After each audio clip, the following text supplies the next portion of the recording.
Assalamualaikum warahmatullahi wabarakatuh. Alhamdulillahirabbil alamin. Assalatu wassalamu ala Rasulillah ajma'in. Amma ba'd. Sahabat-sahabat sekalian yang dirahmati Allah Subhanahu wa taala. Kajian hari ini saya akan membahas tentang hal-hal yang perlu dijaga ketika melaksanakan haji dan umroh, terutama ketika sudah berikhram. Dalam surat Al-Baqarah ayat 197 Allah berfirman, A'udzu billahi minasy syaithanir rajim. Bismillahirrahmanirrahim. Al-hajju ashhurun ma'lumat. فمن فرض فيهن الحج فلا رفث ولا فسوق ولا جدال في الحج وما تفعلوا من خير يعلمه الله وتزودوا فإن خير الزاد التقوى واتقون يا أولي الألباب. Hadirin yang berbahagia, saya akan mencoba untuk memaknai dari ayat ini. Semoga dengan penjelasan ini kita semakin paham dan semakin menjadikan Al-Quran itu sebagai sahabat, sebagai teman kita dalam kehidupan kita sehari-hari. Al-Hajju, adapun pelaksanaan haji, ashhurun ma'lumat, yakni dilaksanakan pada bulan-bulan yang telah ditentukan, yakni di bulan Zulhijjah. Kalau umroh sepanjang tahun kapanpun boleh, ya, kecuali di waktu-waktu yang dimakruhkan, ketika di waktu haji, ya, atau ketika Idul Fitri. Tapi kalau untuk haji, khusus ibadah haji, itu waktunya hanya di bulan Zulhijjah. Dan puncaknya haji itu adalah di tanggal 9 Zulhijjah ketika wukuf di Arafah. Kalau disambungkan, biasa jemaah haji ada yang ngambil tarwiyah tanggal 8, itu sunnah, ya, yang wajibnya itu mulai tanggal 9, kemudian tanggal 10 kembali ke Mina untuk jumroh Aqobah, kemudian dilanjutkan dengan mabit di Mina selama 3 hari, ya, tanggal 11, 12 dan 13. Ada yang ngambil nafar awal 11, 12. Adanya berbahagia. Kemudian Allah menjelaskan faman faradha fihin, faman, maka barang siapa faradha, mengerjakan fihinna, di dalam bulan-bulan tersebut, artinya orang berhaji bulan Zulhijjah, al-hajj, haji, fala rafasa. Nah, inilah yang menjadi dasar hukum para ulama ahli fikih, bahwa ketika haji dan sudah niat dan sudah pakai ihram, berarti kalau jemaah haji yang melaksanakan ibadah haji menggunakan haji tamattu, ya, artinya melaksanakan umroh terlebih dahulu, kemudian baru di tanggal 9-nya berangkat lagi ke Arafah untuk melaksanakan ibadah haji, maka disitulah mulai ketika berihram, niat di tempat, maka disitulah mulai larangan-larangan ketika berihram berlaku. Jadi ketika kalimat labbaik Allahumma hajjan, ya Allah, aku datang memenuhi undangan untuk haji.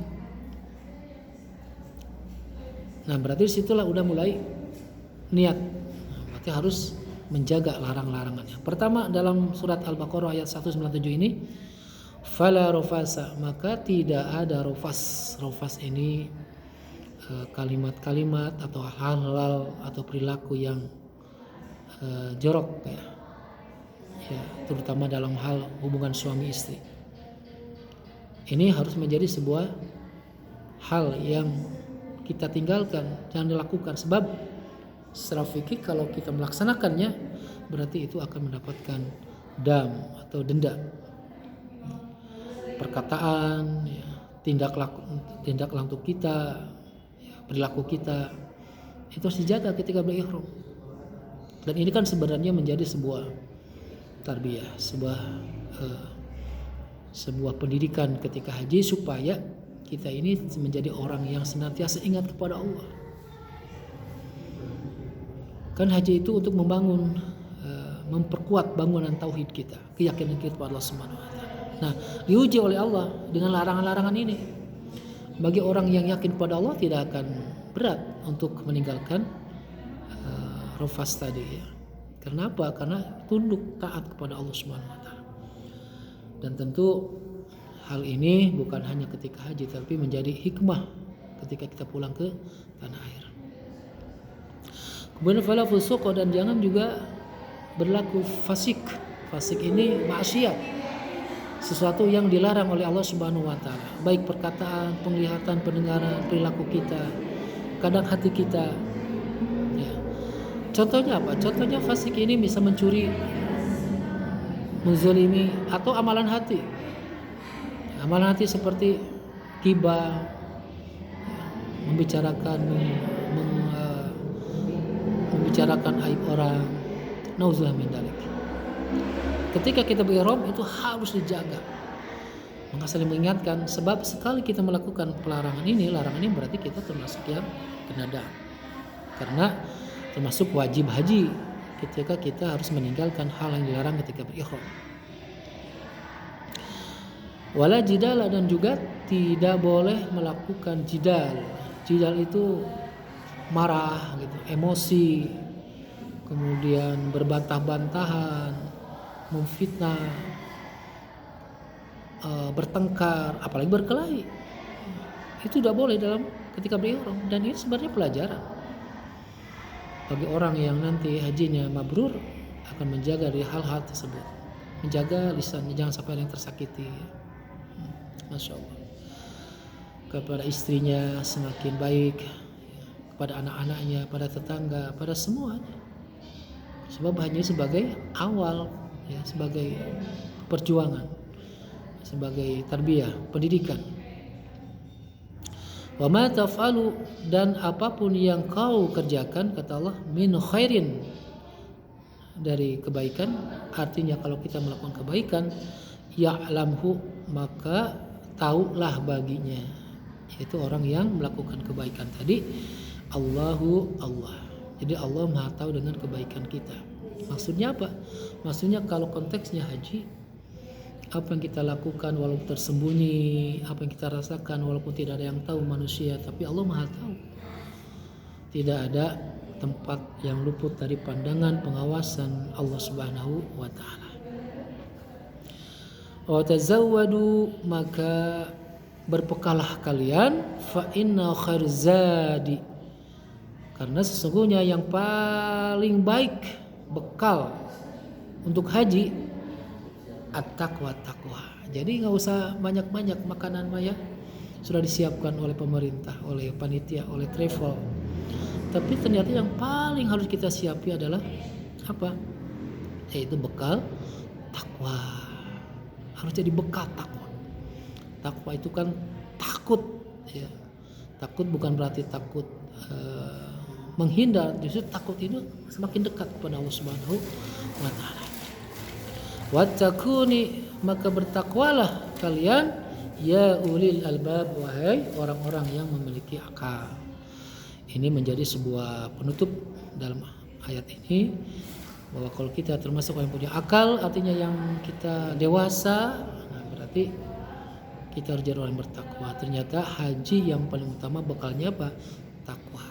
Ini harus dibangun. Maka ulama-ulama menganjurkan ketika kita mau haji atau umrah, sempurnakan ketakwaan kita. Dengan apa? Dengan menyempurnakan ibadah-ibadah yang rutin, yang wajib setiap hari. Sholatnya, wudunya, ya, berbuat baiknya dari sekarang. Jangan menunggu waktu berangkat. Jadi Allah nanti mengundang kita karena akhlak kita, karena kita pantas diundang Allah Subhanahu wa taala.